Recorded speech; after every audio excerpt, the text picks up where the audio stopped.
Good morning students, मैं चौधरी मौलाना अमीन memorial college of education nirvana से। जैसा कि हमने पहले की कक्षा में क्रिएटिंग एंड इंक्लूसिव एजुकेशन और स्टेम के सब्जेक्ट की यूनिट फर्स्ट के टॉपिक समावेशी शिक्षा के बारे में जाना था, उसके अर्थ, अवधारणा और महत्व के बारे में।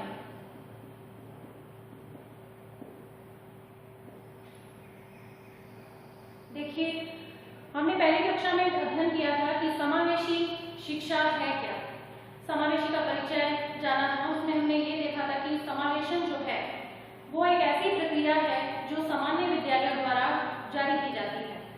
सामान्य विद्यालय जब बच्चों को, सभी वर्ग के बच्चों को, सभी समूहों के बच्चों को, जिनमें से विशिष्ट बच्चे भी आते हैं, तो उनको जब अपने आप में समाहित करता है उसे हम समावेशन की प्रक्रिया कहते हैं। तो आज हम इसके आगे के बारे में चर्चा करेंगे कि समावेशी शिक्षा के सिद्धांत क्या हैं। तो उन्हें जानने से पहले हम चर्चा करेंगे कि समावेशी का अर्थ, अवधारणा और महत्व में हमने क्या पढ़ा था। तो हमने ये जाना था कि समावेशी बच्चे जो होते हैं उन्हें हर तरह से तैयार करने की कोशिश की जाती है। देखिए, ये बच्चे अपने आप में विशिष्ट होते हैं। वैसे तो हम सभी अपने आप में विशिष्ट हैं, लेकिन सामान्य विद्यालयों में जब सामान्य कक्षाओं में सामान्य बच्चों के साथ जब इन विशिष्ट बच्चों को बिठाया जाता है, तब एक शिक्षक उनको सामान्य तरीके से ही पढ़ाता है और उन बच्चों के साथ किसी तरह का कोई भेदभाव नहीं किया जाता। अब ये है कि सामान्य शिक्षा के सिद्धांतों की आवश्यकता क्यों हुई। इसके सिद्धांत बनाए गए जिससे कि समावेशी शिक्षा अपने आप में एक बेहतर विकल्प साबित हो सके। पहले के विशिष्ट विद्यालयों में विशिष्ट विद्यार्थी होते थे, फिर उसके बाद बच्चों के एकीकरण की बात कही गई, फिर उसके बाद समावेशी शिक्षा की बात कही गई। लेकिन इसमें ये देखा गया कि जो ये बच्चे थे, इनको किसी न किसी रूप में बिना किसी भेदभाव के, बिना किसी पक्षपात के पढ़ाने की आवश्यकता थी। इनको जरूरत थी आगे लाने की। तो आज हम समावेशी शिक्षा के सिद्धांतों के बारे में जानेंगे कि उनमें इन बच्चों के बारे में क्या कहा गया है। तो इसमें जो सबसे पहला सिद्धांत है वो है व्यक्तिगत विभिन्नता का सिद्धांत। पहला जो हमारा सिद्धांत है वो है व्यक्तिगत विभिन्नता का सिद्धांत। देखिए, व्यक्तिगत विभिन्नता तो सब में होती है। एक व्यक्ति दूसरे से भिन्न होता है, एक बालक दूसरे से भिन्न होता है, सबके विचार भिन्न भिन्न होते हैं, लेकिन जरूरत है उनको एक करने की। जब सामान्य विद्यालयों में इन बच्चों को एक साथ बिठाया जाता है तो उनकी सोच में परिवर्तन आता है। इस भिन्नता को खत्म करना है, इस अलगाव, इस अलगपन को खत्म करना है। तो ये काम सिर्फ एक शिक्षक ही कर सकता है कि किस तरीके से इन बच्चों में ये भावना पैदा की जाए कि आप दूसरे बच्चों की तरह ही हैं, आप सब कुछ कर सकते हैं, आप में वो एबिलिटी है कि आप किसी भी कार्य को करने से मना नहीं करेंगे। यानी आप में वो एबिलिटी है कि आप किसी भी कठिन कार्य को कर सकते हैं। तो विशिष्ट बच्चों की सोच को बदलेंगे और सामान्य बच्चों की भी सोच को बदलेंगे कि आप उन बच्चों को वैसे ही नजरिए से देखिए जिस नजरिए से हम देख रहे हैं। ठीक है, तो एक शिक्षक का ये कर्तव्य बनता है कि वो इस व्यक्तिगत विभिन्नता को खत्म करे। ठीक है, उसके बाद जो दूसरा सिद्धांत आता है वो है भेदभाव रहित शिक्षा का सिद्धांत। भेदभाव रहित शिक्षा का सिद्धांत।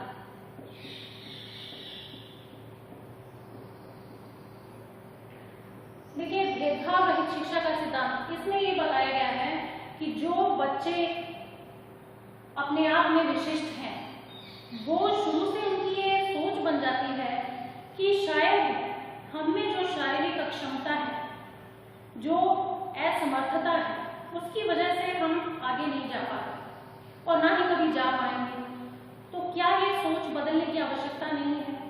इस सोच को बदलने के लिए एक शिक्षक जो है उचित तकनीकें यूज कर सकता है, उचित रणनीतियां बना सकता है, कक्षा में ऐसा वातावरण बना सकता है जिससे कि इन बच्चों के मन में ये जो सवाल उठते हैं ये खत्म हो भेदभाव रहित शिक्षा जब लागू हो जाएगी तो सभी बच्चे समान रूप से पढ़ेंगे, समान रूप से शिक्षा ग्रहण करेंगे और किसी के मन में ये भावना नहीं होगी कि मैं तेरे से आगे हूँ या तू मेरे से पीछे है, या वो बच्चा जो अपने आप में विशिष्ट है वो ये सोचे कि मैं कुछ नहीं कर सकता, मुझे सबसे पीछे ही रहना है, मतलब ये मेरी नियति है कि मैं तो कभी आगे जा ही नहीं सकता।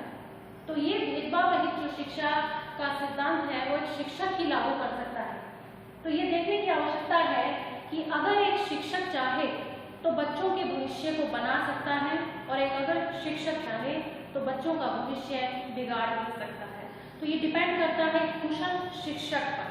जिस तरह से कुशल नेता नेतृत्व करता है और उसके नेतृत्व पर सभी डिपेंड हो जाते हैं और उसकी आज्ञा मानते हैं या उसके अकॉर्डिंग चलते हैं, उनके नियमों का अनुसरण करते हैं, अनुकरण करते हुए उनका पालन करते हैं, तो उसी तरह से जो शिक्षक है वो अपने बच्चों के लिए एक आदर्श होता है। वो ये तय करता है कि कौन सा बच्चा जो है किस तरीके से पढ़ना चाहिए, उसे ये पता है।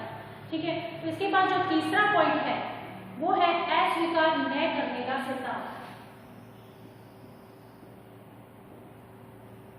अस्वीकार न करने का सिद्धांत।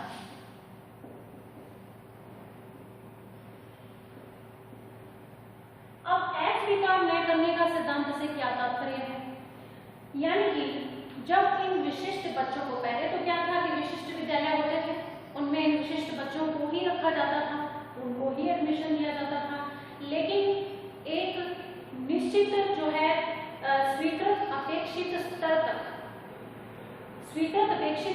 तक इन बच्चों को रखा जाता था और जब वो ये लेवल पार कर लेते थे या पूरा कर लेते थे तब इनको सामान्य विद्यालय में रखा जाता था या एडमिशन दिया जाता था। ठीक है, तो अब क्या है, अब सामान्य विद्यालयों में इन बच्चों को एडमिशन देते हैं, साथ में पढ़ाते हैं, सभी बच्चों को इक्वल रखते हैं, लेकिन एडमिशन के टाइम ये एंट्रेंस टेस्ट, प्रमाण पत्र की आवश्यकता, ये चीजें क्यों है, ये नहीं होनी चाहिए। इन बच्चों को आप प्रमाण पत्र के लिए बाध्य ना करें, एंट्रेंस टेस्ट के लिए बाध्य ना करें। ये बच्चे अपनी हालत को देखते हुए ये सोचते हैं कि हमें काश इस स्कूल में एडमिशन मिल जाए, तो क्या ये विद्यालय का कर्तव्य नहीं बनता कि वो उस बच्चे को स्वीकार करे? तो विद्यालयों के पास उन्हें स्वीकार या अस्वीकार करने की, मतलब उनके पास ये जो है उन्हें स्वीकार या अस्वीकार नहीं कर सकते, ये उनमें पावर नहीं होनी चाहिए। ठीक है, तो ये काम ही खत्म कर दो कि विद्यालय जो है अपने बच्चों को इस तरह की मतलब भेदभाव करें कि बच्चों के लिए जो है ये प्रमाण पत्र आवश्यक है, आप सर्टिफिकेट दिखाइए। ठीक है, किसी भी तरह का चरित्र प्रमाण पत्र है किसी भी तरह का, तो उनको अस्वीकार या स्वीकार करने का जो है उनको मतलब हक नहीं होना चाहिए। ठीक है, तो इस तरह से हम देखते हैं कि जो विद्यालय है वो ही अपने बच्चों को एडमिशन देते हैं और उन्हें स्वीकार करते हैं, अपने आप में समाहित करते हैं। ठीक है, इसके बाद जो पॉइंट है वो है व्यक्तिगत शिक्षा कार्यक्रम का सिद्धांत। व्यक्तिगत शिक्षा कार्यक्रम का सिद्धांत।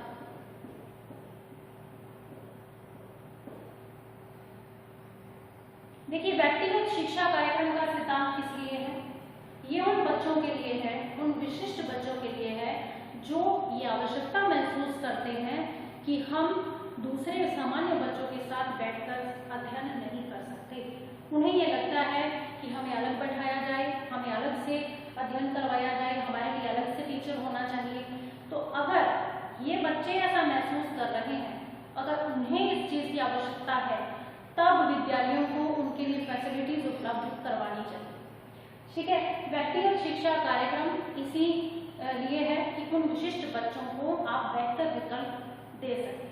ठीक है, तो ये व्यक्तिगत शिक्षा कार्यक्रम विशिष्ट बच्चों के लिए है जो ये चाहें तो विद्यालय जो है उनके लिए विशेष कार्यक्रम आयोजित कर सकते हैं, उनको ये जता सकते हैं कि आप अलग से अध्ययन आराम से कर सकते हैं, आप इसमें हमें कोई दिक्कत नहीं है।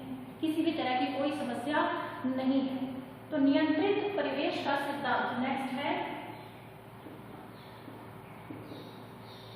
नियंत्रित परिवेश का सिद्धांत। देखिए, नियंत्रित परिवेश का सिद्धांत, इसमें क्या है कि जब सामान्य विद्यालयों में सामान्य बच्चों के साथ इन विशिष्ट बच्चों को रखा जाता है, तो इन दोनों बच्चों में आपस में जो कम्युनिटी होती है, जो आपस में बातचीत होती है, वार्तालाप होता है, उसको मद्देनजर रखते हुए एक नियंत्रित परिवेश बन जाता है। एक शिक्षक चाहे तो उन दोनों तरह के विद्यार्थियों में एकजुटता बनाए रख सकता है, सहयोग की भावना पैदा कर सकता है और ये कर सकता है कि वो जो बच्चे हैं जो सही हैं और जो विशिष्ट हैं वो आपस में किसी तरह का कोई ऐसा भेदभाव ना करें जिनसे कि उनमें हीन भावना पैदा हो जाए कि ये जो सामान्य बच्चे हैं हमारे साथ अच्छा बिहेवियर नहीं करते हैं। ठीक है, तो ये नियंत्रित परिवेश जो है एक शिक्षक ही तैयार कर सकता है, स्कूल के वातावरण को इस तरह से प्रिपेयर कर सकता है, कक्षा का माहौल इस तरह से बना सकता है कि किसी भी बच्चे को किसी भी तरह की कोई हानि, कोई दिक्कत ना हो। वो ये ना सोचें कि हमारे लिए कुछ नहीं किया जा रहा है और बाकी सामान्य बच्चों के लिए वो सब किया जा रहा है जो हम भी कर सकते थे या शिक्षक चाहता तो शायद हम कर पाते। इसलिए नियंत्रित परिवेश जो है एक शिक्षक ही तैयार कर सकता है। नेक्स्ट जो पॉइंट है वो है विशिष्ट प्रक्रिया का सिद्धांत।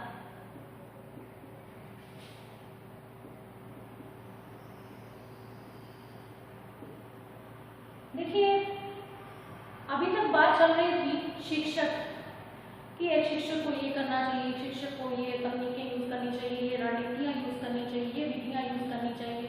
तो क्या सिर्फ एक शिक्षक का ही कर्तव्य बनता है विद्यालय में? शिक्षक के अलावा प्रबंध समिति का भी बनता है, शिक्षक के अलावा अभिभावकों का भी बनता है। अगर विद्यालय अभिभावकों को भी इन्वॉल्व करे, तरह तरह के कार्यक्रम, इस तरह की प्रक्रिया रखे कि जिससे अभिभावक भी अपने विचार प्रस्तुत कर सकें।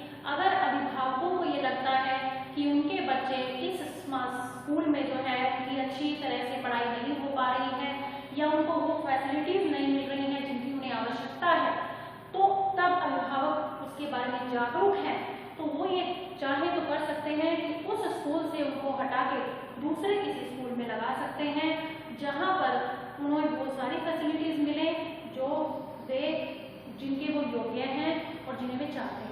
ठीक है, तो ये होती है विशिष्ट प्रक्रिया। ये विशिष्ट प्रक्रिया जो है अभिभावकों के लिए है। अभिभावक जो हैं जागरूक होने चाहिए, इसके लिए आवश्यकता है उन्हें जागरूक करने की कि आप अपने बच्चों पर पूरा ध्यान दें और ये जानने की कोशिश करें कि वो जिस विद्यालय में है वहाँ पर उनकी अच्छी से पढ़ाई हो रही है या नहीं हो रही है और हमारे जो अक्षम बच्चे हैं क्या वे वहाँ पर किसी तरह की कोई गलानी या किसी तरह की कोई दिक्कत महसूस तो नहीं कर रहे हैं। इसलिए ये कर्तव्य बनता है अभिभावकों का। ठीक है, तो ये जो है विशिष्ट प्रक्रिया हमारी जो है समावेशी शिक्षा के अंतर्गत लागू होती है। इसके बाद जो नेक्स्ट पॉइंट है गुणवत्तापूर्ण शिक्षा का सिद्धांत।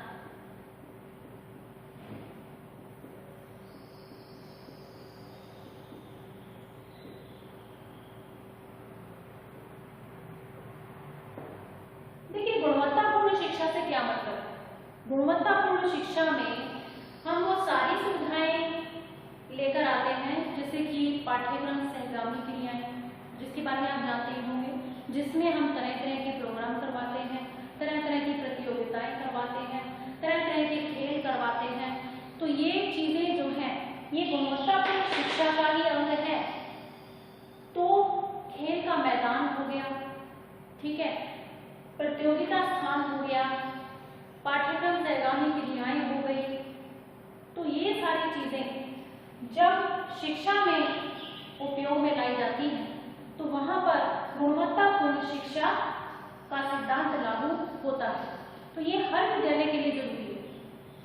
सभी सामान्य विद्यालयों में सभी तरह के विद्यार्थियों के लिए ये जो है गुणवत्तापूर्ण शिक्षा का सिद्धांत लागू होना चाहिए, क्योंकि सभी बच्चे एबल हैं।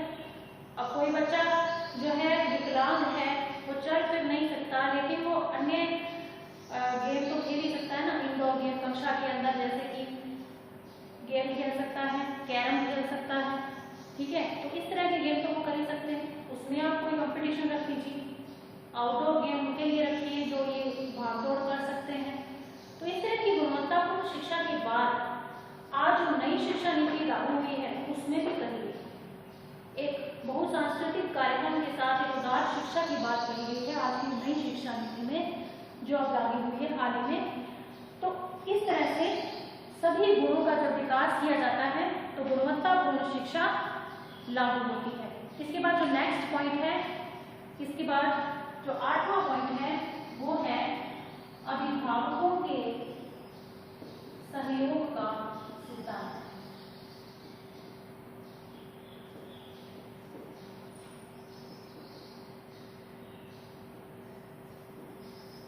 अभिभावकों के सहयोग का सिद्धांत, देखिए वो पहले बात हम कर चुके हैं कि एक शिक्षक ही सब कुछ नहीं करेगा, बल्कि इनमें अभिभावकों को भी अपना पूरा सहयोग देना पड़ेगा। यदि अपने बच्चों के बारे में अभिभावक ही जागरूक नहीं है तो फिर ये सिद्धांत किस काम के। अभिभावकों का भी जागरूक होना बेहद जरूरी है। तो इसलिए अभिभावकों को भी आप विद्यालय में तरह तरह के कार्यक्रम करवाइए, अपने बच्चों की प्रतियोगिताएं करवाइए, जिन्हें देखने के लिए अभिभावक आए और उन्हें ये रियलाइज हो कि हमारे बच्चों के लिए स्कूल में तरह तरह की गतिविधियां करवाई जा रही हैं और उन्हें ये महसूस नहीं होने दिया जा रहा है कि उनके लिए कुछ नहीं किया जा रहा। तो ये बच्चे जो हैं आगे बढ़ सकते हैं, उन्हें ये विश्वास दिलाइए। तो ये जो अभिभावकों का जो सहयोग है ये पूरी तरह से होना चाहिए। विद्यालय में शिक्षक, अभिभावक और जो प्रबंध समिति है उनका आपस में चर्चा का विषय चलते रहना चाहिए, जिससे कि पूरा जो है स्कूल का माहौल एक नियंत्रित परिवेश में बदल जाए। ठीक है। इसके बाद जो 9वां पॉइंट है,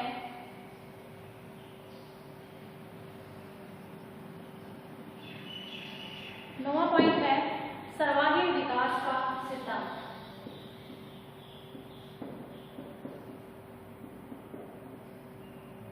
सर्वांगीण विकास का सिद्धांत। सर्वांगीण विकास के सिद्धांत में बच्चों का हर तरह से विकास करना, पूरी तरह से उनको तैयार कर देना कि जिससे वो देश के लिए कुछ कर सकें, राज्य के लिए कुछ कर सकें, अपने समाज के लिए कुछ कर सकें। इस तरह से उन विशिष्ट बच्चों को सामान्य बच्चों के साथ रखकर आप सर्वांगीण विकास कर सकते हैं। उनका हर तरह से विकास कीजिए, किसी भी तरह की कमी मत छोड़िए। एक शिक्षक जो है बच्चे का शारीरिक, मानसिक, जिस भी तरह का विकास वो करेगा, बच्चा जो है अपने शिक्षक का अनुसरण करता है, उसकी बात ज़्यादा मानता है। इसलिए शिक्षक जो है एक बच्चे का सर्वांगीण विकास कर सकता है। नेक्स्ट जो पॉइंट है वो है विविधता आधारित सिद्धांत।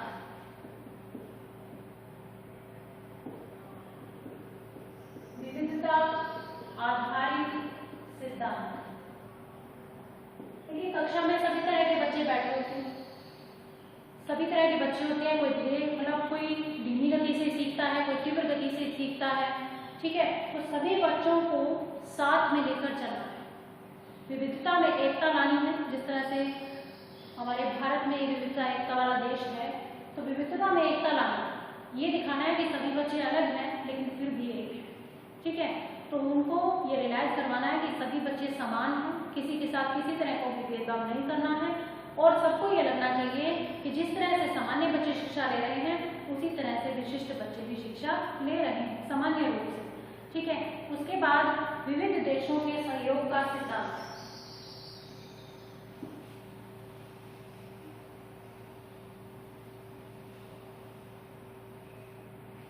विविध देशों के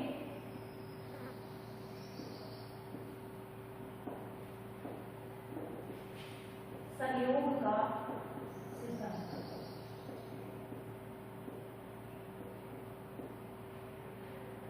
विकसित देश, विकासशील देश सभी अपना अपना योगदान इस शिक्षा में दे सकते हैं।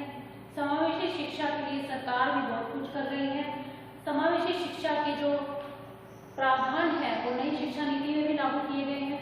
ये पूरे समूह पर लागू होती है, पूरे सभी तरह के बच्चों पर लागू होती है। समावेशी शिक्षा सबके लिए है, सिर्फ विशिष्ट बच्चों के लिए नहीं है बल्कि सबके लिए है। ठीक है, तो इसमें विविध देशों का भी सहयोग होना चाहिए। तो विकासशील और विकसित देश दोनों तरह के देशों को इस समावेशी शिक्षा में सहयोग करना चाहिए। ठीक है, और नेक्स्ट जो पॉइंट है आपका 12वां पॉइंट, मानवता आधारित सिद्धांत। मानवता आधारित सिद्धांत। मानवता आधारित सिद्धांत तो इसीलिए है क्योंकि जब सभी बच्चों को एक साथ रखकर पढ़ाया जाता है तो मानवता तो वो गुण तो नेचुरली आएंगे, क्योंकि जब किसी तरह का भेदभाव ही नहीं है तो मानवता का विकास तो अपने आप ही होगा। दया, परोपकार की भावना आएगी, सहयोग की भावना आएगी, सहिष्णुता होगी, तो बच्चे एक दूसरे का सहयोग करेंगे, एक दूसरे के साथ खेलेंगे, बैठेंगे, बात करेंगे, अपनी कोई भी दिक्कत है वो एक दूसरे से शेयर करेंगे। तो मानवता आधारित सिद्धांत तो समावेशी शिक्षा में है। इसके बाद जो पॉइंट है वो है अधिगमकर्ता की रुचि का ध्यान। इसमें अधिगमकर्ता की रुचि का भी ध्यान रखा जाता है,